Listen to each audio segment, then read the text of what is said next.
The moment Arthur Crawford saw the woman shoulder her way through the crowd, he stopped thinking about the raid entirely.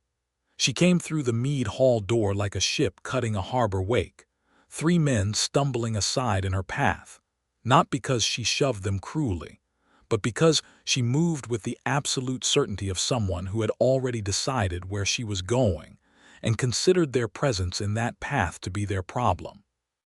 The nearest one, a broad-shouldered drover named Halston, who usually held his ground against anyone, took one look at the green-skinned woman and stepped back without complaint.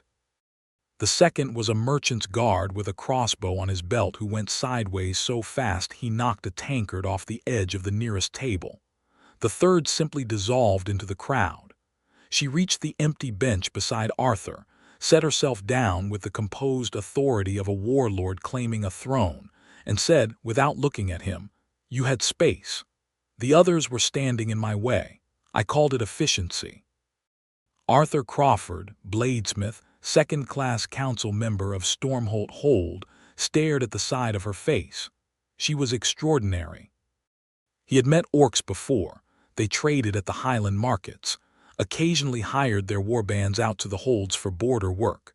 But he had never sat beside one at a crowded mead table, and had one announce herself as if she were doing him an organizational favor. She was tall, taller than him by a good hand and a half, with broad shoulders that tapered to a waist cinched by a wide leather belt over fitted dark brown travel leathers. The leathers were well made, form-fitting over her thighs and chest, with the kind of careful stitching that suggested she'd had them made for herself rather than bought from a market stall. A laced leather vest over a close-fitted brown shirt, both shaped to her frame in a way that drew the eye and made no apology for it. Her black hair was shaved close on one side of her head and pulled into a thick braid on the other, threaded through with a single iron ring. Her tusks were short and swept back, polished at the tips, and her eyes were a dark amber that caught the firelight from the hearth at the far wall like 2 struck embers. She still hadn't looked at him. Arthur realized he was staring. He picked up his own tankard, set it down, and said, 3 men, you counted. 4, actually. The one beside the door moved before I reached him. She finally glanced sideways at him. You didn't move. I wasn't in your way. The corner of her mouth curved. Not quite a smile, something more deliberate than that. No, you weren't. Outside, in the dark above the hold, the horns had been calling for 3 days. Down the fjord, past the narrow channel where the black water ran between the cliffs like a sword stroke through the land, the Vrethkai warband had been spotted by 2 separate scouts. 40 men, possibly more, with siege ladders and fire arrows, moving through the high passes with a kind of unhurried patience that was more frightening than a charge.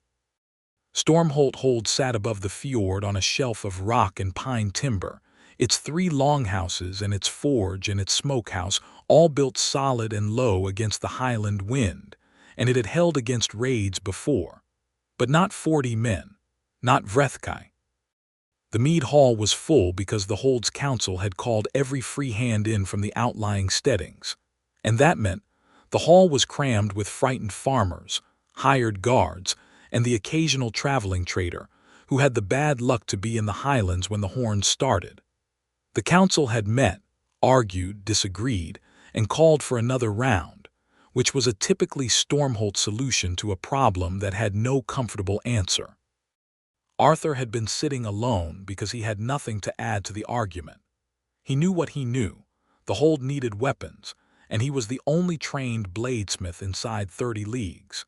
He had been turning out short swords and spear tips and arrow points for 5 days without sleeping more than 4 hours at a stretch, and his hands were burned at the knuckles from working too close to the coals. He had come to the mead hall to eat something that wasn't forge smoke and to think about the blade he was currently working on, which had a flaw in the spine that he couldn't see but could feel every time he struck it. He had not come to the mead hall to meet anyone. "You're the smith," the woman said. It wasn't a question. Arthur looked down at his hands, the burns, the calluses, the permanent darkness of iron dust in the creases of his knuckles. That obvious. The council is arguing about blade counts in there. She tilted her chin toward the closed door at the far end of the hall where raised voices came through in irregular bursts. Someone mentioned a smith who'd been awake for 5 days. I asked what he looked like. Someone said, burned hands, brown hair, sits alone. They described me as a man who sits alone. They weren't wrong.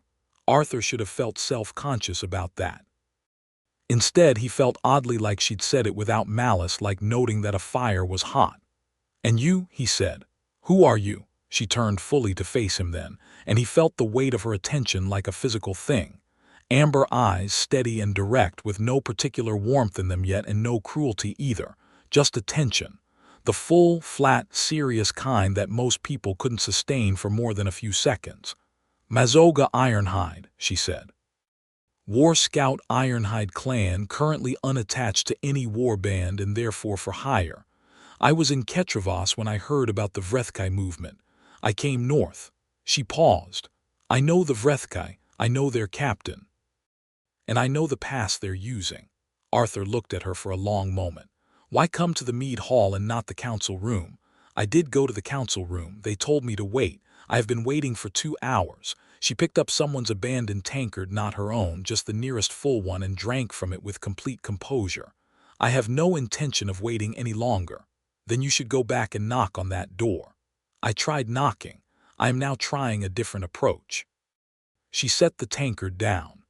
"I am going to sit here until one of the council members comes out for a refill, and then I am going to tell them what I know.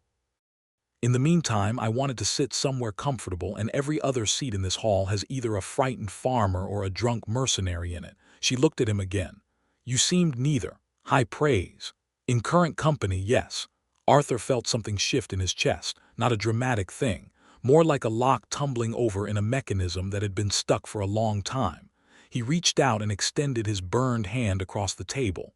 "Arthur Crawford," he said. "Smith. And apparently a man who sits alone." She looked at his hand for one breath. Then she took it. Her grip was firm and unhurried, and she held it a beat longer than a handshake required, as if testing something. "Crawford," she said, and his name and her voice had a quality he couldn't immediately categorize.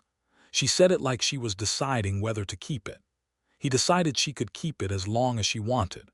The council door banged open, and Elric Ashmund, the Hold's senior warden, came out looking for a refill, and found, instead, an orc woman who rose from the bench with the focused grace of a person who had been waiting to move for exactly this moment. She intercepted him at the center of the hall, set one large hand on the table between them to hold his attention, and began to speak in a low, rapid voice that cut through the hall noise like a blade through cloth. Arthur watched Elric's expression move from irritation to reluctant interest to something that looked, cautiously, like relief. Mazoga Ironhide knew the pass. She knew the captain. And she had a plan. Arthur learned over the next 2 days that she had positioned her plan with as much efficiency as she had positioned herself beside him. The Vrethkai were coming through the Corvin Pass, a narrow notch in the highland ridgeline that most people used only in summer because winter ice made the rock slick and treacherous. But this was early autumn, not quite frozen, and the Vrethkai knew it wouldn't be watched. They were counting on arrival at the Hold's north wall sometime before the next new moon, which gave Stormholt 4 days. Mazoga's proposal was simple. Don't wait for them to arrive. Take 12 people who knew the terrain, get into the pass ahead of them, and make the passage so costly that the Vrethkai would decide Stormholt wasn't worth the blood. No siege, no burning walls, no women and children packed into the cellar hold hoping the timbers held. Just the pass, 12 people, and the element of surprise that the Vrethkai assumed they possessed. The council accepted her plan on the morning of the 2nd day, with less argument than Arthur had expected. He thought it might be because she presented it so flatly and practically that objecting to it felt stupid rather than cautious. He found himself assigned to the 12. Not as a fighter, though he was capable enough with a blade, he'd made enough of them to understand the theory. He was assigned because Mazoga had specifically requested him when listing the group. Elric had raised his eyebrows. "The smith. He knows his blades," Mazoga had said. If anything breaks in the field, he can fix it faster than anyone you have. And he is useful besides. She had not explained what besides meant. She had simply moved on to the supply list. Arthur had been standing at the back of the room during this. He hadn't said anything. He was aware that his heart was doing something embarrassing. He went to find her after in the cold outer yard where she was checking the edge of her own blade by the gray morning light. It was a short, broad weapon, somewhere between a sword and a machete, with a bone handle worn smooth by long use. She ran her thumb along the flat and did not look up when he stopped beside her. "You asked for me specifically," he said. "I did." "Why?" She glanced up. The amber eyes caught the pale sky. "Because you don't panic," she said. "I watched you in the mead hall for an hour before I sat down. Every other man in there was either drinking too fast or talking too loud or both. You were just sitting, thinking. That's useful in a pass ambush. You watched me for an hour before you sat down. I told you, I was assessing the room. And of all the places in the room to sit, efficiency," she said, and she returned to her blade, but the corner of her mouth curved again. That same deliberate, almost smile.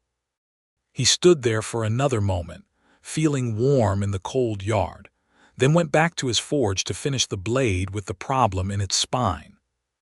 He worked on it until late that night, and somewhere in the third hour of hammering in the firelight, with the rest of the hold quiet and the wind coming down off the ridge, he realized what was wrong with it. The problem wasn't a flaw. It was that he'd been trying to make it too thin, too fine, when what the blade needed was mass at the right point. He corrected it. When he struck it again and felt the ring of the metal come back clean and whole, he felt such a pure satisfaction that he sat back on his stool and laughed quietly to himself in the empty forge. The door opened. Mazoga stood in it with her arms folded against the cold, wearing a heavy cloak over her leathers, and looked at him laughing alone in a dark forge. "The blade," she said. "I fixed it," he said. "Come look." She came in and took the blade when he held it out to her. She handled it correctly, not with the grip of someone showing off, but the flat resting across her palm and fingers, reading the weight. She sighted down the edge. She gave it one deliberate flex to feel the temper. "Good," she said, and handed it back with a nod that was, from what he was learning of her, equivalent to effusive praise. "Why are you up?" he said. "I'm always up late." She leaned against the doorframe, watching him quench the blade. "I think when the hold is quiet." "What do you think about?" She considered this with the same seriousness she brought to blade evaluations. "I think about the pass," she said. "About the approach. About what the Vrethkai captain, his name is Dervin, he's experienced and not reckless, will do if his forward scouts get taken before he expects contact." She paused. "And I think about other things.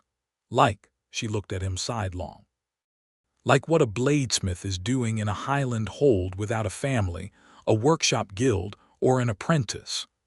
Arthur set the quenched blade aside and dried his hands. "How do you know about the family part?" I asked. "Who did you ask?" "The innkeeper's wife. She knows everyone's situation." Mazoga tilted her head. "You were here when I arrived 3 years ago on my first contract through Ketravas. You were already alone then." He was quiet for a moment. The forge fire popped and settled. "My father was the smith before me," he said.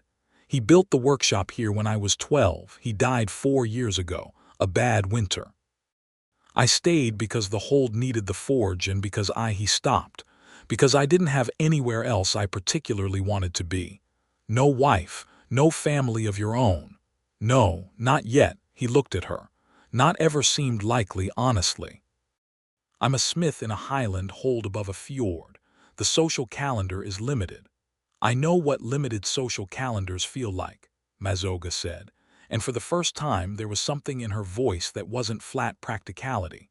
Something that had an edge of old acknowledgement in it, the kind that came from a long time of being something that other people moved away from rather than toward. "Orc war scouts don't get invited to many celebrations." 3 men moved away from you in the mead hall," Arthur said carefully. 3 men and a half, she corrected, and the almost smile came back, and this time it stayed. They stood in the forge doorway for a while after that, her leaning in the frame and him leaning on the post. both looking out at the dark fjord water gleaming far below the hold's rock shelf. The conversation moved from the blade to the past to her previous contracts to his father's original forge design, which she found interesting. And somewhere in the space of an hour it stopped being a practical exchange and became something else entirely. The kind of talking that happens at odd hours when the guard is down, and people say true things without particularly intending to. She told him the Ironhide clan had been dissolved after the war with the Red Mark 4 years ago, scattered across the highland territories, and she had been working alone since. She told him this without self-pity, the way she told him everything flatly and completely, but he heard what was underneath it because he was good at listening to the shape of things, which was maybe why he was good at blades. "So you've been on your own for 4 years," he said. "Yes. And before that you had a whole clan."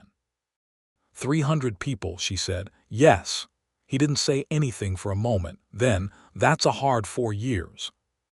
"It's a factual 4 years," she said, but she said it more quietly, and when she pushed off the doorframe to leave, she paused and looked back at him. "Sleep," she said. 4 hours minimum, we move in 2 days. "I know," he said. "Crawford." She said his name again in that same way, like she was keeping it somewhere specific.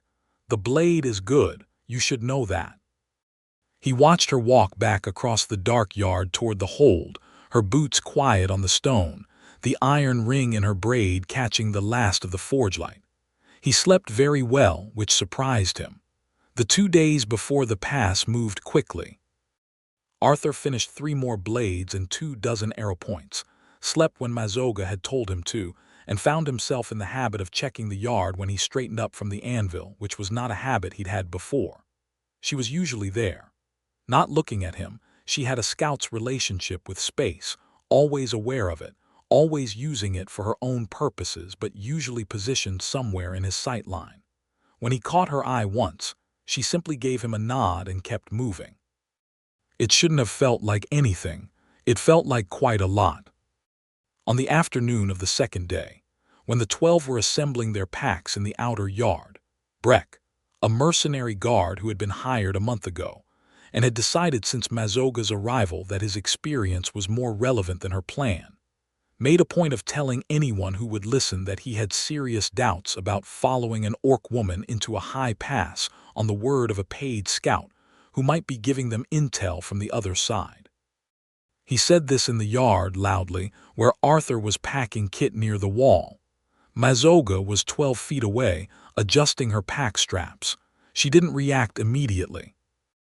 Arthur watched her hands continue their work, deliberate and unhurried, while Breck's voice carried across the yard and a few of the others shifted uncomfortably. Then she straightened, turned, and crossed the 12 feet to Breck in about 4 steps. "You doubt my allegiance," she said, not a question. Breck was a large man and held his ground, though his jaw tightened. "I'm saying it bears thinking about. No offense." "None is needed for me to answer you clearly," Mazoga said.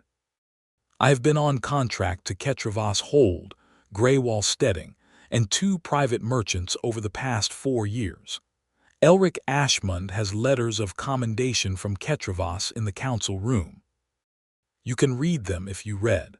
My terms with Stormholt are a quarter payment now and 3/4 on completion, which I have not yet received. If I were feeding information to the Vrethkai, betraying you here would cost me both the payment and my professional reputation, which is all I currently have." She paused. "Now, do you have any military objection to the tactical plan, or were you only lodging a character complaint?" The yard was very quiet. Breck opened his mouth, closed it, and turned back to his pack. Mazoga returned to hers. Arthur realized he had stopped packing. He started again and found she was watching him from the corner of her eye as she buckled her strap. He kept his face neutral. She did too. But something warm passed between them in that look, the quiet satisfaction of 2 people who had both understood exactly what had just happened. The pass was 2 hours of hard climbing in cold, low-hanging cloud, their boots finding purchase on the rock in the kind of focused silence that Mazoga had insisted on before they left. She led from the front, moving through the terrain with a scout's economy, and Arthur was third in the line, close enough to watch the way she read the ground without seeming to study it. She was extraordinary at this. She moved like she belonged to the landscape rather than passing through it. An hour in, she stopped the line with a raised fist, crouched and pointed. Far below, still a long way back in the pass, tiny in the gray distance, was the advance of the Vrethkai. More than 40, Arthur thought, closer to 55, moving in a column that had the unhurried confidence of men who expected no trouble. Mazoga pulled him close to speak directly into his ear, and he felt the warmth of her breath in the cold air and the solid pressure of her shoulder against his. "They'll camp at the Narrows tonight," she said. "We move ahead, set the rock shelf above the choke point, and make them understand that the pass is not navigable. We do not need to kill 50 men. We need them to decide that this approach costs more than it's worth. And if they don't decide that," he said, equally quiet. "Then we make the argument more emphatically," she said, and glanced sideways at him with those ember eyes from a distance of about 6 inches, and Arthur thought, I am in significant trouble here, and he wasn't thinking about the Vrethkai at all. They set the rock shelf with controlled falls, leverage bars and fire arrows timed to a signal, with the precision of a plan that had been thought through carefully and accounted for the terrain. Mazoga spent 2 hours positioning everyone, and Arthur spent the time next to her at the key point because she kept handing him things, angles to check, edges to test, a rope attachment that needed the kind of quick assessment he was apparently good at.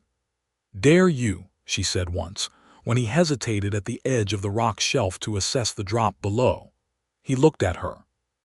"I want to know if you'll look," she said, and there was something in her voice that was testing him, not cruelly, just genuinely curious, the same way she'd been curious about him in the forge. He stepped to the very edge of the shelf and looked down at the drop. It was, objectively, a very long way down. He turned back and raised an eyebrow. She gave him the full smile then for the first time, and it rewrote his understanding of her face completely. It wasn't soft. It was lit up, fierce and delighted. "Good," she said, and for the first time said it with warmth rather than mere approval. The Vrethkai reached the Narrows at dusk, and Mazoga's timing was exactly right. The rock falls sealed the lower choke point with the kind of completeness that made further advancement meaningfully costly. The fire arrows lit the upper approach, and demonstrated clearly that the pass was being defended by people who had gotten there first and chosen their ground well. And the Vrethkai captain, whom Arthur did not see but whom Mazoga tracked from the ridge by his signal patterns, pulled his column back after 2 hours of uncertain forward probing. By the time the dawn came gray and cold over the ridge, the Vrethkai were retreating. The 12 came back to the hold in the raw morning light with everyone intact. There was a bruised shoulder, a cut on Breck's forearm from a slipped handhold. He'd managed it without complaint, and Arthur credited Mazoga with that transformation, though he didn't say so, and a deep weariness in everyone that came from sustained cold and sustained concentration. The hold came out to meet them. Not a celebration. Not yet. Nobody was sure enough that the Vrethkai wouldn't circle back, but the relief on people's faces was its own kind of brightness. Elric met Mazoga in the outer yard and shook her hand with both of his, which was the most emotive thing Arthur had seen the senior warden do. "Well done," he said. "Well done, Ironhide." "I'll take my payment in full now," she said. He laughed, which was the second most emotive thing, and went to get it. Arthur was stripping his heavy outer layers in the yard when he felt a hand on his shoulder. He turned. Mazoga was beside him, close, her pack already down, her face tired in the way that comes after a long, sustained effort, and she was looking at him with the direct amber gaze. "You did well," she said. "You did well," he said. "I handed you things."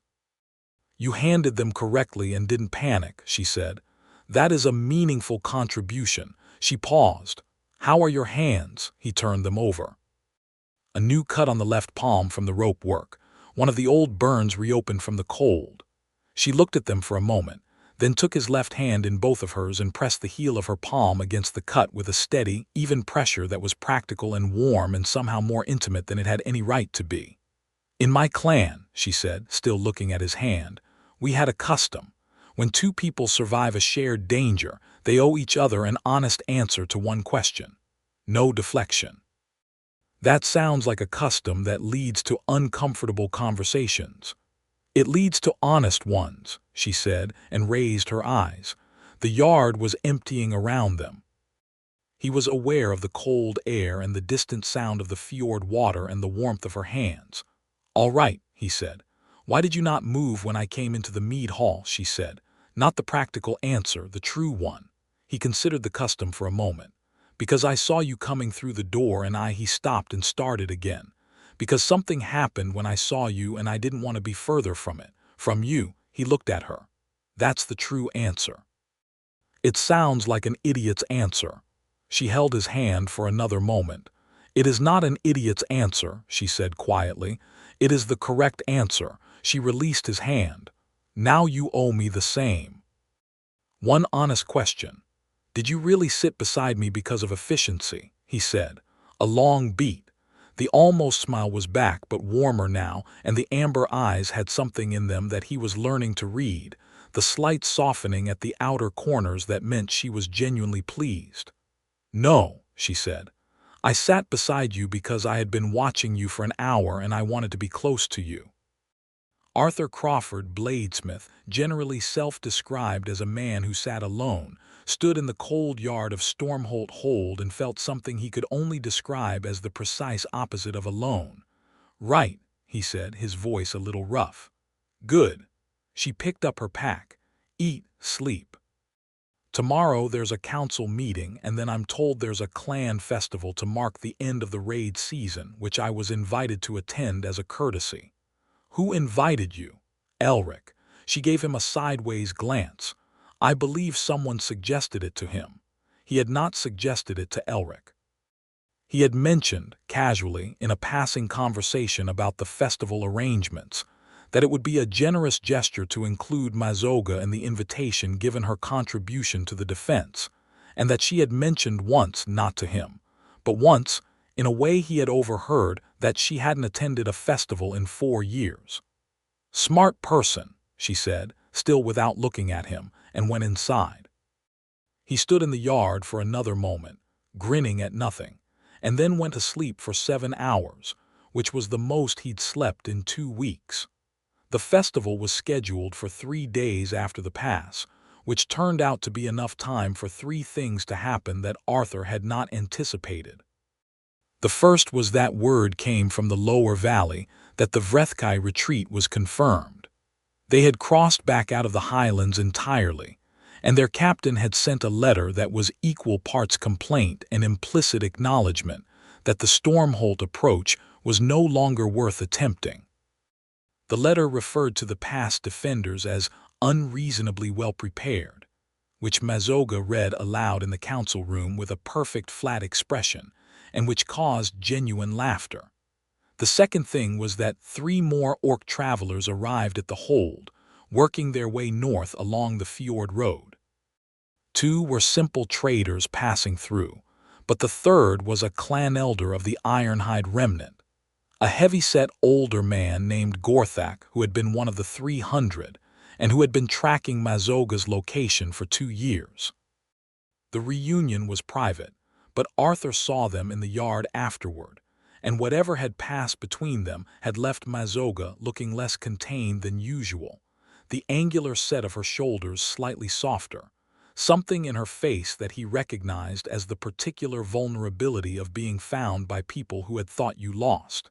He didn't push at it. He found her in the forge that night instead. She had taken to spending late hours there, and he had taken to leaving the door unlatched, and he simply made room for her on the bench and went back to polishing the blade he'd fixed and let the quiet be. After a long while she said, "Vrethkai wants to talk about reconstituting the clan. A small one, 15 people who still carry the name." "Is that what you want?" Arthur said. "I don't know yet," she said. "I've been without it for 4 years. I know how to be without it." She looked at the fire. "But I had forgotten what it felt like to have someone be glad you were alive." Arthur set the blade down. He turned on the bench to face her, and she turned too, and they were close in the firelight, her knee against his, and he said, "I'm glad you're alive. Every morning since you arrived I've been glad about that." She looked at him for a long moment with the full, flat, serious attention that was hers alone, the kind that saw all the way through to the structure of things. "I know," she said, and the warmth in her voice was the realest thing he had ever heard. "I know, Crawford." She lifted her hand and set it against the side of his face, her thumb following the line of his jaw, and he held very still because he was afraid that moving would end it. She didn't end it. She leaned forward and kissed him, and it was neither soft nor tentative. It was the same as everything she did, complete and certain, and he kissed her back with his hands coming up to her arms, and all the things he hadn't said finding their form in that. When they separated, she looked at him with the amber eyes lit up in the firelight and said, "That was not efficiency. That was intention." "I noticed the difference," he said, a little unsteady, and she laughed for the first time, a real laugh, low and warm, that he felt was a thing he would spend a long time trying to deserve again.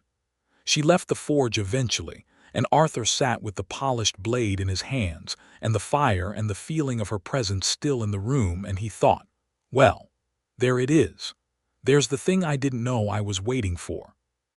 The third unexpected development arrived on the morning of the festival, in the form of a man named Vrethkai, which was a problem because Arthur had been hoping for a reasonably simple celebration.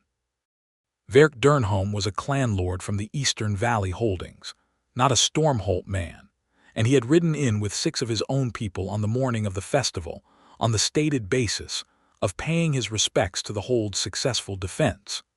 He was handsome in the way that rich highland men tended to be when they had good food and no particular hardship, broad and well-dressed, with a silver-buckled sword belt and boots that cost more than Arthur's forge equipment. He was 35, unmarried, and he had apparently arrived with specific information that Mazoga Ironhide was in the hold, because within 2 hours of arriving he had found her in the outer yard, engaged her in conversation, and made an offer. Arthur heard about it from Halston, who told him with the slightly embarrassed air of a man delivering news he hadn't asked to be involved in. "Dernholm's offering a formal alliance contract," Halston said. "Him and the Orc woman. He's looking to shore up his eastern border, and an Ironhide name alliance would give him Orc clan support he can't otherwise get. He's framing it as a binding contract, clan alliance terms, which in Orc custom means." "A marriage offer," Arthur said. "Near enough." Arthur thought about this for a moment. He thought about it with the same concentrated patience he used for a blade flaw that needed finding rather than forcing. "What did she say?" he said. "She said she'd consider it over the festival." Halston looked at him with some sympathy. "Crawford, he's a valley lord. He's got 300 acres, a fortified house, and an eastern trade route. For a woman reconstituting her clan, that's—" "I know what that is," Arthur said. He didn't go immediately to find her. He went to the forge and picked up a piece of iron that didn't need work and stood there with it in his hands, thinking. Not with jealousy, or maybe some jealousy. He was honest enough to admit it, but mostly with the focused attention of a man trying to understand the actual shape of the problem. The shape of it was this. Mazoga was a woman who had been without her clan for 4 years and had been offered a path back to something like that. The shape of what was between him and her was 3 days old and a forge fire and a kiss. These were different magnitudes of thing, and he had no right to pretend otherwise. He put the iron down and went to find her. She was in the side yard near the smokehouse, alone, looking at the fjord. He came and stood beside her, and they both looked at the water, black and deep between its cliffs. "Halston told you," she said. "Yes. And," he took a breath, "and I think you should do whatever is right for your clan," he said. "I mean that. The Ironhide name deserves to survive, and if a Valley Lord alliance makes that possible, I don't want to marry Vrethkai," she said. He stopped talking. "He is politically useful," she continued in her flat, precise voice, "and he is not unkind, and he would give me security. I understand the offer." She turned to look at him. "And I also know exactly how it would be. He wants the alliance. He wants the name. He would be correct and distant and strategic, and I would be an asset. She paused. I have spent 4 years being efficient and useful and alone, and I am done with that as a permanent condition. Arthur looked at her. What do you want? He said. I want what I have been building in the last 3 days, she said, and the directness of it landed like a blow to the chest, clean and sure. I want someone who already knew I was watching him in the mead hall before I sat down, who didn't run from me, who finds a flaw in a blade in the middle of the night and wants to show me, who asks me honest questions and accepts honest answers. She held his gaze. I want you. He was aware of the wind off the fjord and the distant sound of the festival beginning in the Hold's main yard, music starting somewhere, and the fact that he was entirely unable to form a sentence. Crawford, she said, with the patience of a woman who was very good at waiting but had decided she had waited enough. Say something. Yes, he said. I want that too. I want all of that. I want you. He paused. What do I need to do for Durnholm? Nothing, she said. I'll tell him myself. She tilted her head. Unless you want to come. I think I want to come.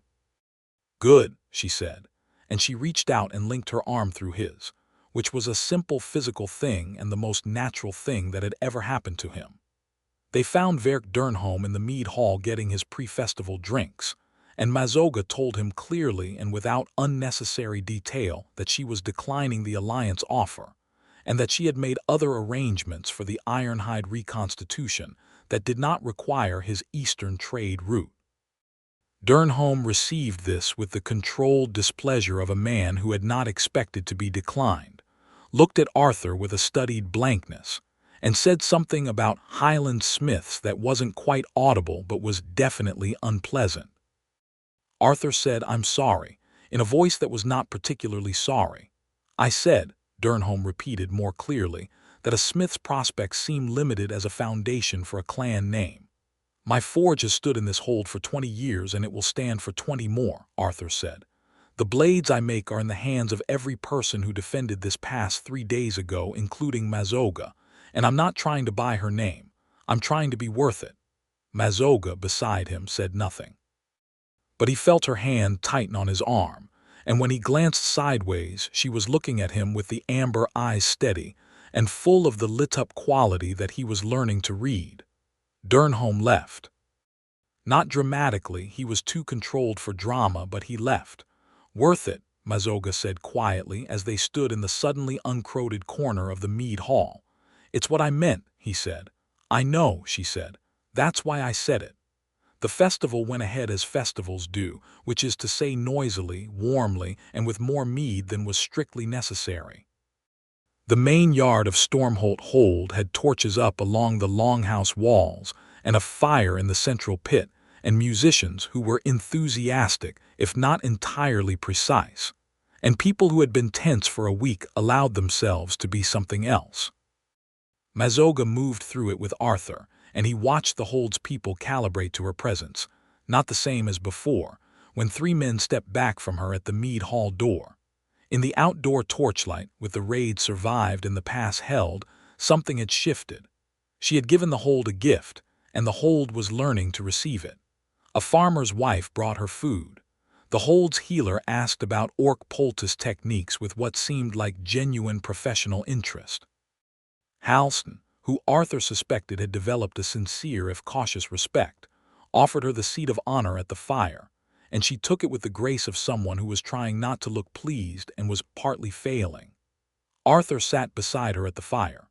She leaned her shoulder against his in the way of someone claiming comfortable territory, and he settled into her warmth and watched the flames and felt something he had not felt in a very long time, which was the sensation of being in exactly the right place. Vrethkai, the Ironhide elder, found them there. He sat across the fire and looked at Arthur for a long, careful while, with the assessing patience of a man who had been keeping an eye on a clan name for 4 years and had something at stake. You are the smith, he said. I am, Arthur said. You have no clan name. No, Vrethkai looked at Mazoga. Something passed between them in a language Arthur didn't speak but could follow in outline. Then Vrethkai said, "The Ironhide custom for taking a name bond is a declaration before witnesses and a marked blade." He looked at Arthur. "Can you make a marked blade?" "I've been doing it for 20 years, Arthur said. Vrethkai smiled for the first time. It was a large, slow smile that rearranged his whole face and sat back. "Then we will talk more," he said, "when the festival is done." Mazoga said nothing for a while. Then she said quietly, just for him, "You don't have to take the name, it's not required." "I know," Arthur said.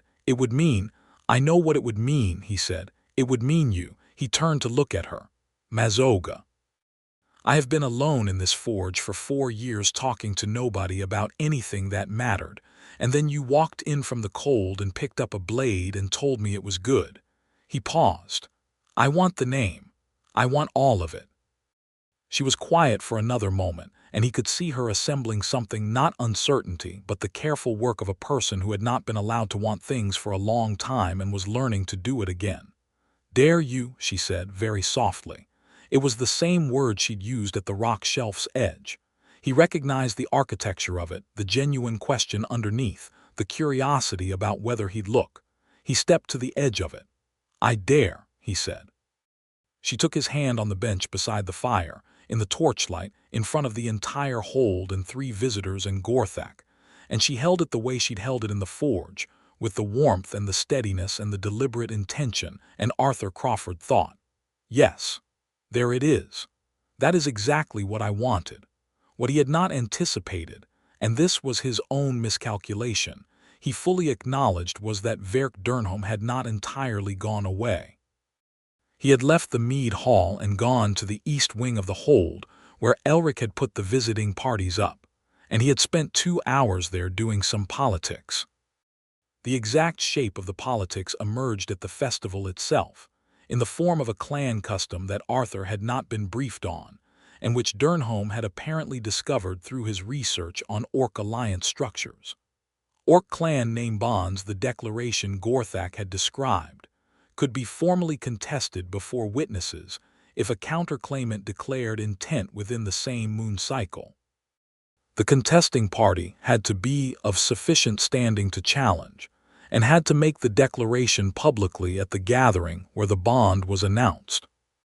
Durnholm stood up at the central fire when Elric was warming up to make the celebratory speech, the hold's own version of a public announcement, the kind where the defense was praised and the participants honored, and he made his declaration.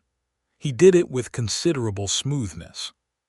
He cited the custom correctly, he invoked his Valley Lord standing, and he framed it as concern for the proper reconstitution of a respected Orc clan name rather than as personal ego, which was either genuinely sophisticated of him or an extremely polished lie. The fire went quiet. Elric stopped talking. Everyone turned. Arthur felt Mazoga go very still beside him. Durnholm finished speaking and looked across the fire at Arthur with the expression of a man who had decided that removing the obstacle was cleaner than walking around it. Arthur stood up. He had not prepared a speech. He was a bladesmith. He was good at the quiet work, at the patient attention to the thing being made, at letting the metal find its own structure when you'd done your job correctly. He was not, by nature, a public speaker. But he was also, and he recognized this clearly in the moment he stood up, with the fire and the torchlight and the whole hold watching him and Mazoga's still presence at his side, furious. Not loudly furious, not the performing kind. The clean, concentrated kind that came from the forge, the same quality of heat that had the right shape to make something real.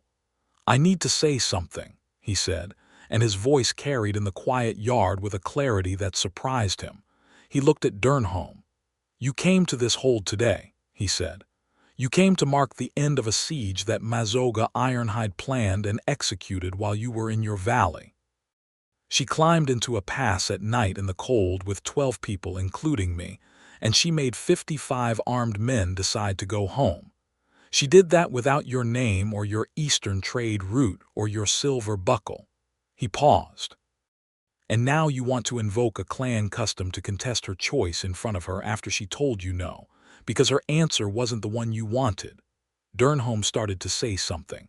Arthur kept going. "The custom you're invoking," he said, "is for contested bonds where the bond partner's worthiness is genuinely in question. I'd like to know, what is your question about my worthiness? Is it that I'm a smith, that I have no valley, that I don't have silver buckles?" He held up his hands, the burned knuckles and the iron-dark creases. "These are the hands that made the blades your guards carry. That made the blades the 12 who held the pass were using 3 nights ago. I'm not going to apologize for what I am." He looked at Mazoga then and only at her.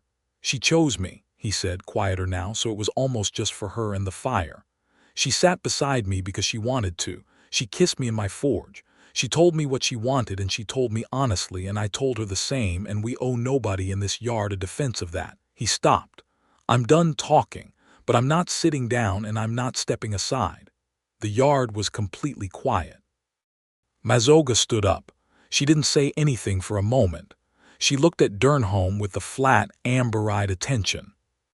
"I invoked you in orc custom when I first declined you," she said, "which means my declination carries standing under the same custom you're citing. You know this.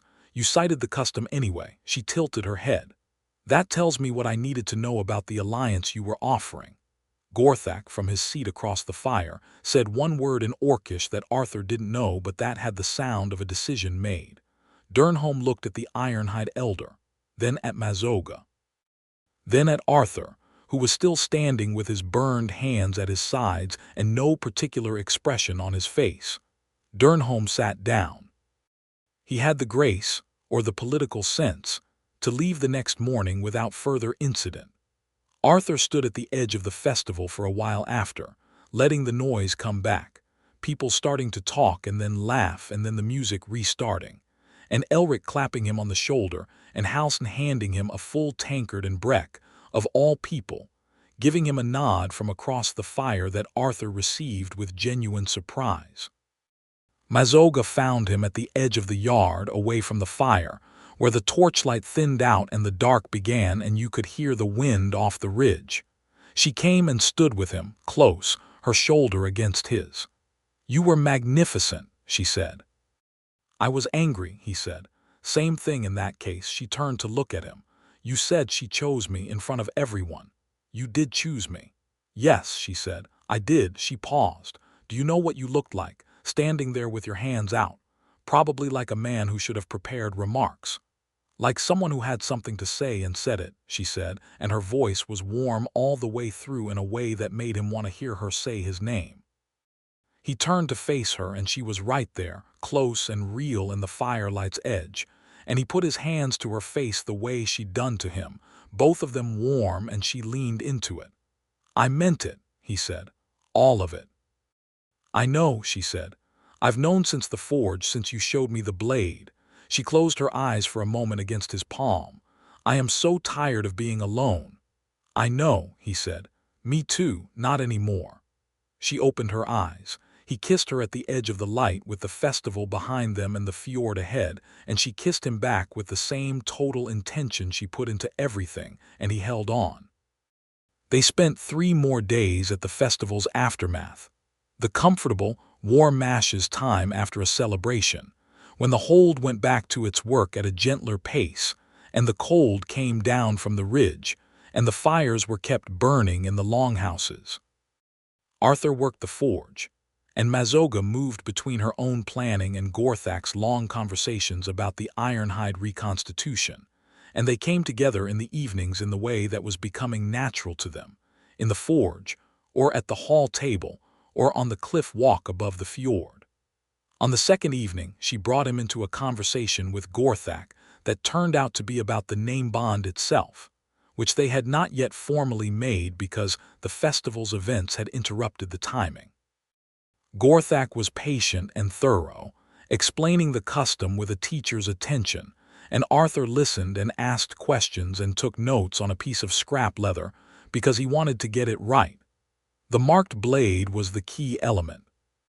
It had to be made by the bond partner himself, the joining of the bond to the craft being the point, and it had to be marked with both names in the old script, one overlaid on the other on the flat of the blade, which meant Arthur had to learn enough of the old Orcish lettering to do the work correctly. Gorthak spent an afternoon showing him, patient and unexpectedly gentle, and Arthur spent the following evening at the forge alone, working it. He worked with the kind of care he gave to the finest things, the patient slow heat and the light hammer work and the mark cutting that required a steady hand and total concentration. He got the M of her name in the old script wrong twice before he found the correct proportion, then the rest of it came smooth. His own name beneath hers, the letters interlocking at the crossbar. When he held the finished blade in the forge light, it was the best thing he had ever made. He didn't say that to himself with pride. He said it the way he said true things plainly. It was the best because it was made for something that mattered most, and that made the difference in the work, in ways he couldn't have explained but had always understood about craft. He took it to Mazoga. He found her on the cliff walk above the fjord where she sometimes stood in the mornings looking out at the water. It was early, the sky just beginning to lighten, and she turned when she heard him and looked at the blade in his hand. He held it out. She took it the way she always took a blade, flat across her palms, reading the weight, and then she saw the marking on the flat and she went still. She stood there for a long time. The sky lightened above the fjord and the water below went from black to deep blue, and she read the blade the way you read something that matters, slowly and all the way through. Then she raised her eyes, and they were bright in a way he had not seen them before, something not quite contained, the particular brightness of a person who is not used to receiving things and has just received something real. "Crawford," she said, in a voice that was slightly unsteady, which was the most extraordinary thing he had seen her do. "Mazoga," he said. She closed her hand around the blade, holding it against her chest, and with her other hand she grabbed the front of his shirt and pulled him forward and kissed him with the fjord below them and the sky opening above. A long, warm, hungry kiss that had nothing efficient about it and everything intentional. And he wrapped his arms around her and held on with the fjord wind in their hair and the whole lightening world around them. When they separated, she had the blade in one hand and his shirt still in the other, and she looked at him with her eyes still bright and said, "You wrote my name first." "Yes," he said, "in the old script. Gorthak taught me." She looked at the blade again. Then at him. "This blade is beautiful," she said. "You made a beautiful thing." "I had a good subject," he said. She gave him the full smile, the lit-up fierce one that he had been trying to deserve since the rock shelf.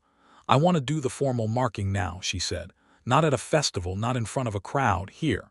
With the fjord as a witness," he said. "And Gorthak," she said, practical as always. "He needs to confirm the form." "And Gorthak," he agreed. She released his shirt with a deliberateness that suggested she was choosing to. "Go get him," she said. "I'll stay here." He went and fetched Gorthak from his morning meal, explaining quickly, and the old elder came without complaint, wrapping his coat around himself and descending the cliff walk to where Mazoga stood with the marked blade. The name bond ceremony in Ironhide custom was, Gorthak had explained, simple in form. A declaration, a marked blade, the elder's confirmation. That was the structure. The meaning was carried by the people in it.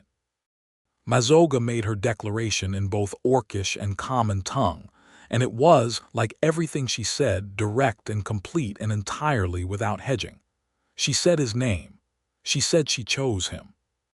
She said she had been without a home for 4 years and had found one in the last 7 days, and it was the forge and the fjord and the burned hands and the man who had not moved from his seat when she elbowed 3 men aside to reach him. She said, "I want you for my own, Crawford, and I want to be yours, and I am done with waiting." Arthur made his declaration in common tongue because his Orcish was limited to blade-marking letters and 3 words he'd learned from Gorthak, but he said it with everything he had. He said, "I have been alone in this hold for 4 years, and I did not know what I was missing until I had it for a week, and I am not interested in missing it again. I am a smith. I am ordinary in all the ways that matter to other people, and I know that. But I will make beautiful things for you, and I will stand in front of anyone who tries to send you away, and I will be here every morning, and that is what I have to offer." Gorthak said something in Orcish that had the cadence of a confirmation, something between formal and moved, and he touched the marked blades flat with one thick finger and nodded. And that was it. The fjord below them, gray-green in the morning light. The wind off the ridge, the blade with both names intertwined on its flat. Mazoga handed the blade to Arthur, who received it and slid it into the empty sheath at his belt. She had given him the sheath the day before, which he had thought was logistical and now understood was intentional. She had been planning this, and she linked her arm through his, and they stood at the cliff's edge together and looked at the water. "Well," she said. "Well," he agreed. "I should tell you," she said, "that Vrethkai is planning to have the other 12 Ironhide survivors come through Stormholt Hold in the spring. He thinks this is a good base for the reconstitution." Arthur looked at her. "The hold has a forge," she said, entirely neutrally, "and access to the highland trade routes, and the council has already indicated they'd welcome permanent alliances with orc families." She paused. "It would be a good home base." "It would," he said, "if you want it to be." "I think I do," she said. "I think it already is." She leaned her head briefly against his shoulder, not long. She was not given to long softnesses, but long enough to mean something, and then straightened. "Also," she said, "Vrethkai has been teaching me a Vrethkai tactical counter that I want to show you, because if Dervin's war band regroups in the spring it could become relevant." "Right now," Arthur said. "No," she said. "Later, after breakfast." "What are we doing until breakfast?" She turned to look at him, the amber eyes warm and lit. "Standing here," she said, "looking at the fjord, being here." "I can do that," he said.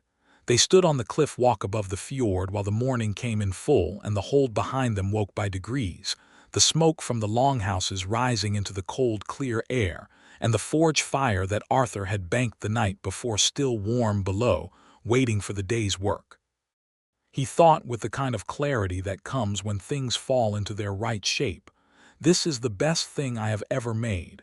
Not the blade, though the blade was good. This, the living of this." Mazoga stood beside him with her arm through his and the marked blade at his hip and the fjord wind in her unbound braid. She had taken the iron ring out that morning and let the black hair loose, which he liked, though he hadn't said so, though she had noticed him noticing. And she was entirely present in the way she was present to everything, total and undiminished. She was, as she had been from the moment she elbowed 3 men out of her way in a mead hall and sat down beside him and called it efficiency, the most purposeful person he had ever encountered. He loved her thoroughly for it. In the weeks that followed, the hold settled into something that Arthur recognized as a new version of itself. The raid season closed with the Vrethkai's retreat, and there was a shift in the air that came with the first serious cold, a loosening of the sustained tension that had gripped the hold since the horns started, replaced by the winter-focused industry of a settlement preparing for the cold months. Wood to be stacked, salt stores to be counted, the forge busy with repair work rather than weapons, and the mead hall louder than usual in the evenings, the kind of loud that is comfortable rather than anxious. Mazoga moved through it with the efficiency she brought to everything, and Arthur watched this happen with the quiet satisfaction of someone who had been hoping for it without quite believing it would. She was becoming part of it. Not in a soft or diminished way. In her own way, direct and practical and occasionally alarming. She reorganized the hold's watch system because it had a gap in the north quadrant that she found inexplicable. And Elric, who had run the watch system for 20 years, was first annoyed and then, on reviewing her chart, genuinely grateful. She spent 3 afternoons with the hold's healer exchanging practical knowledge, the healer's herbal methods for the healer's benefit, and Mazoga's Ironhide field medicine in return, which included a poultice technique using pine resin and ground iron bark that worked on forge burns with a speed that Arthur found revolutionary and slightly suspicious. "How do you know it works on forge burns specifically?" he'd said, holding his hand out for the application. "I have been watching your hand since the day I arrived," she said, applying the poultice with careful, sure fingers. "I noticed the burns." She smoothed the mixture over his knuckles. I was planning to mention it. Were you going to mention it before or after the cliff walk? Before, she said. I just didn't have a moment before the pass. She looked up. Does that surprise you? That you were planning ahead on my behalf? No, he said. Efficiency. She pressed just slightly harder on the application than necessary, which he was learning was her version of a rebuttal, and he laughed, and she kept working. The dare game had become, by this point, a private language between them. It had started at the rock shelf in the pass and had continued in small forms. She would issue a dare, usually by simply stating the word and watching him, and he would take it, and then she would take one of his in return. And the dares escalated from the physical to the personal to the genuinely terrifying in an arc that made their evenings an unpredictable pleasure. He had dared her to eat the cook's experimental spiced porridge, which she did without flinching while he watched from a safe distance. She had dared him to tell Elric that his tactical knowledge was 10 years out of date, which Arthur had done with diplomatic phrasing but said anyway, and which resulted in an unexpectedly productive argument. He had dared her to let him braid her hair in the Stormholt style, which she had endured with magnificent patience, and then looked in the water's surface and said nothing for a long time before asking him if he had done it correctly. He had dared her to tell him one thing she was afraid of. She had been quiet for a long time. Being too far away from you when something goes wrong, she'd said. That's the new one. I didn't have it before. He had taken that dare himself after. Same, he'd said. That exactly.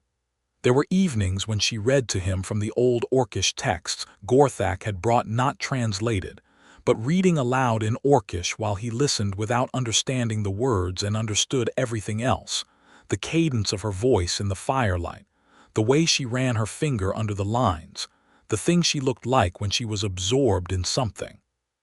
There were mornings when they walked the cliff road before the hold woke, in the cold pale light, talking or not talking equally, and both were good.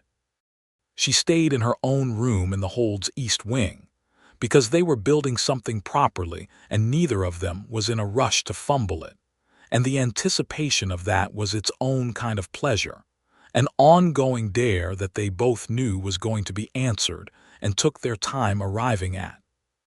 It was answered on a night 3 weeks after the cliff walk, when the first heavy snow came down off the ridge, and the hold was muffled and white, and the forge was warm, and they were sitting on the bench together, and she said his name in the specific way that was different from all the other ways, the one that sounded like she had decided something and reached for him. He reached back. He would not have been able to describe what the evening became except to say that it was entirely itself, warm and unhurried and honest in the way she brought honesty to everything, and that it was in that forge-lit warmth that he understood what it was to be chosen, not because he was the only one, not out of default, not out of loneliness meeting loneliness and calling it enough, but because she had looked at the full landscape of options and wanted him, specifically, exactly as he was. Burned hands and quiet nature, and the man who sat alone until he didn't anymore.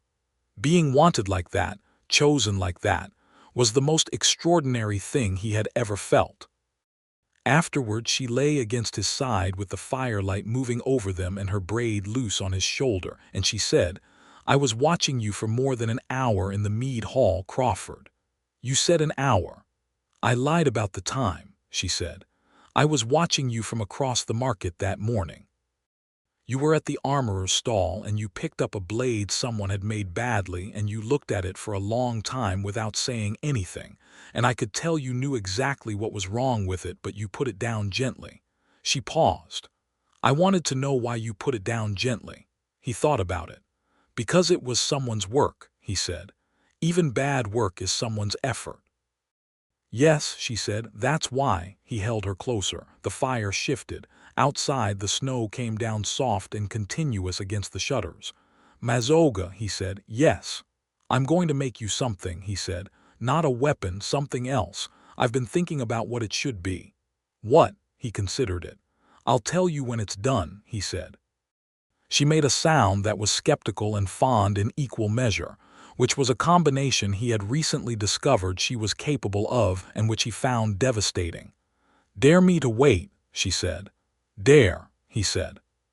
Fine, she said, and pressed her face against his collarbone, which was, he was learning, what she did when she didn't want him to see her smile. He let her think she was hiding it. He could feel it anyway. The Vrethkai did not return that winter. Gorthak had read the scout reports with the patience of an experienced war elder, and his assessment, delivered to Elric with the same dry practicality that Arthur recognized as something Mazoga had inherited along with the name, was that Dervin's war band had moved south and would not regroup for an assault on the highland holds until late spring at the earliest. This gave Stormholt the winter to prepare, and Mazoga spent it in the dual project of the hold's defense and the Ironhide reconstitution, with the focused energy of someone who had been given two things to do and had decided to do both fully. Arthur made things. He made the 12 new blades that the hold needed before the spring. He repaired the ironwork on the main gate's hinge system, which had been failing for 2 years and which nobody had gotten around to addressing, and which took him 3 cold days of careful work that left him satisfied in the deep, specific way that fixing something properly always did. He made a set of accurate blade testing weights for the healer's workroom, which had been using improvised counterweights for years, which the healer received with the kind of gratitude usually reserved for miraculous healings. And in the evenings, quietly, in the last hours of the forge fire, he worked on the thing he was making for Mazoga. It was not a weapon, though it used all the skills of the bladesmith. It was a clasp large and fitted for a cloak, made from the finest iron he had, worked as thin as he could take it without losing structural integrity, and set with a pattern that he was designing as he went rather than copying from a template. The pattern was both names in the old Ironhide script, the same as the blade marking but refined, worked in relief rather than carved, so the letters rose from the surface like a landscape scene from above. He got it wrong 4 times. He started over each time without frustration, because the right iteration was in there and patience was how you found it. On the 5th attempt, it was right. He knew it the moment the last letter's curve came clean under the tool, the same way he'd known with the blade in the spine, a wholeness in it, a clarity of form. He set it in a small wooden box lined with the cloth from a cut-up traveling cloak that had been too worn to repair. He gave it to her on a morning in late winter before she had quite put her boots on, sitting on the bed in her room with the gray light coming through the shutter gap. He held out the box. She looked at it, then at him, then took it and opened it. She held the clasp for a long time, turned it over, read both names in the relief work, ran her thumb along the letters the same way she'd run it along his blade work, reading the craft in it. Then she looked up with bright eyes. Crawford, she said, and her voice had the slight unsteadiness again, the thing she tried to contain and couldn't quite. Do you want me to tell you what it is? He said. I know what it is, she said. Tell me. It's both of us, she said. Together, in iron. She looked at it again. You made this with forge work alone, no casting. All forge work, he said. It took 5 tries. She closed her hand around it. Then she stood up and crossed the 2 steps between them and held his face in her hands and kissed him with the specific intensity of a woman who understood that she had been given something irreplaceable and knew how to answer it. He put his arms around her and held on, as he intended to keep doing. Spring came to the highlands with the particular violence that high country springs had, not gentle, not gradual, but cracking and rushing. The snowmelt coming off the ridge in torrents that turned the fjord's inlet to a roar and made the cliff walk briefly impassable with ice runoff. The hold came back to life in the outdoor way. Work that had been done inside moving out into the mud and the cold, bright air. And with it came the first of Gorthak's 12 Ironhide survivors, arriving in pairs and threes over the first month. They were a varied group. A young woman who was a herbalist and an archer, 2 brothers who were carpenters, a weather-beaten older man who had been the clan's record keeper, others with skills and histories and the particular manner of people who had been living carefully for 4 years and were learning, cautiously, to stop. They arrived at Stormholt and were absorbed into it in the way that Mazoga had been absorbed, not without friction, not without the adjustment that any community makes to newcomers, but with a growing recognition on all sides that this arrangement had something solid under it.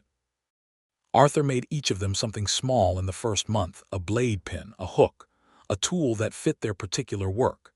Not a grand gesture, just the acknowledgement of craft, one craftsperson to another, the silent language of, "I see what you do." He did it because he wanted to, and because Mazoga had looked at him once early on when he was talking with the record keeper about the old Ironhide naming conventions and their proper forms, and she had the expression she usually kept carefully contained. "You're making them feel at home," she had said afterward. "Trying," he had said. "You're succeeding," she said. She paused. "You know that Ironhide custom says the name bond partner of the clan leader becomes co-keeper of the clan fire. Vrethkai mentioned something about that. That means you would be part of it," he said. "I know," he looked at her. "Is that all right?" "Crawford," she said with a patience that was entirely affectionate, "I bonded you to me in front of the fjord. You are already part of it. I'm asking if it's all right for you."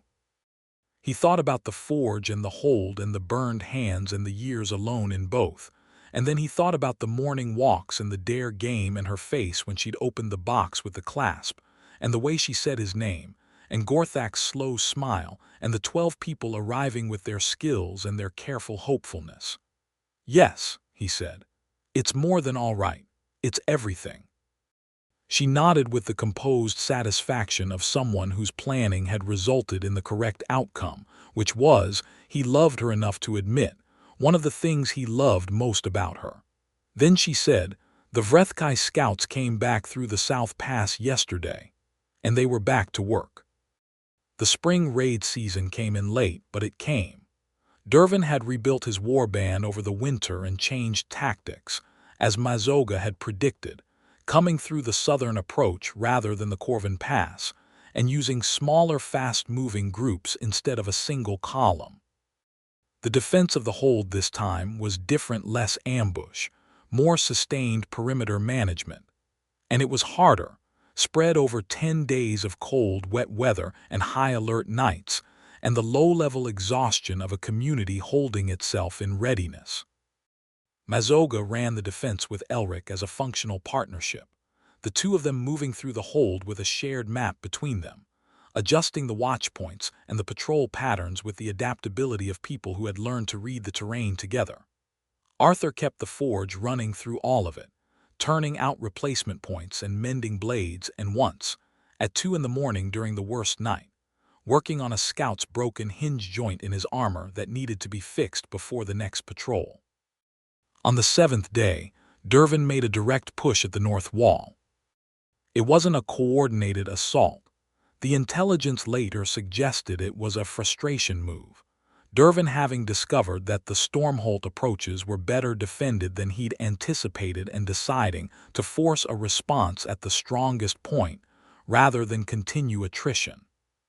It was bold and it was costly for the attackers, and it lasted about 40 minutes before the combination of the hold's defenders, the Ironhide clan members who fought with the focused precision of people defending their new home, and the terrain itself. The hold's north wall sat on a rock shelf above a 15-foot drop, made it clear that the north wall was not going to fall. It was Mazoga who turned the push. Arthur watched her from the wall walk, directing the defense with the same flat certainty she brought to everything, and he watched the moment she identified the pivot in Dervin's line and moved to it, her broadsword in hand, and he felt the specific terror of caring about someone who is very good at dangerous things and is in the middle of doing them. When it was over and the Vrethkai had pulled back, this time with the look of finality about it, the particular way a warband moves when they have genuinely decided not to try again, Arthur was down off the wall walk before the shout had finished echoing across the yard. He found her at the base of the wall, checking the line of defenders, her sword already sheathed, a cut along her forearm that was bleeding into her leather sleeve and which she was ignoring with complete composure. "You're bleeding," he said. "I know," she said. "Let me, in a moment," she said. "I need to know the count first." She completed the count: 3 injured, no deaths, 2 injuries serious, and gave the necessary orders in a sequence that took about 90 seconds, and then she turned to him and held out her arm. He took it in his hands. The cut was clean, not deep, a blade slide along the outer forearm. He took the cloth from his belt. He had started carrying clean cloth because the forgework made this practical and had nothing to do with watching out for her. He maintained and wrapped it. "Dare you," she said while he was wrapping. He looked up. "To be here tomorrow," she said, "and the day after, and all the days after that." He held her arm in his hands, the bandage neat and tight. He looked at her. Amber eyes, iron ring back in the braid, the lean carved face that he had been reading for months now with the depth of understanding that came from looking at something beautiful and important until you knew every angle of it by heart. "Dare accepted," he said. "Obviously." She made the sound that was skeptical and fond and pulled him in by the front of his shirt. A habit she had. The specific grip, and kissed him in the cleared yard, with the hold behind them and the fjord below and the Vrethkai gone for good on the road south. And 3 of the Ironhide survivors who happened to be nearby either looked away politely or, in the case of the young herbalist, did not look away at all and was seen afterward to be smiling. Elric walked past them and said without stopping, "Effective defense, Ironhide." "Efficient," she said, without separating from Arthur, and Elric gave a short laugh and kept walking. Arthur laughed into her mouth and she laughed back, the real laugh, low and warm in his, and they stood in the yard in the bright cold spring air and laughed together at the complete rightness of the thing. The Vrethkai broken on the road south and the hold intact around them and the fjord below running bright and fierce with snowmelt, and the forge still warm behind the wall, waiting for the work that would always be there. He thought, "This is what I was missing. This is the shape of the full thing." She held his face in both hands and looked at him with the amber eyes that had first found him across a mead hall and decided, with characteristic efficiency, that he was where she wanted to be. "Crawford," she said. "Ironhide," he said back, and felt her smile against his. The winter that followed was the warmest the hold had felt in years, and not because the weather was any different.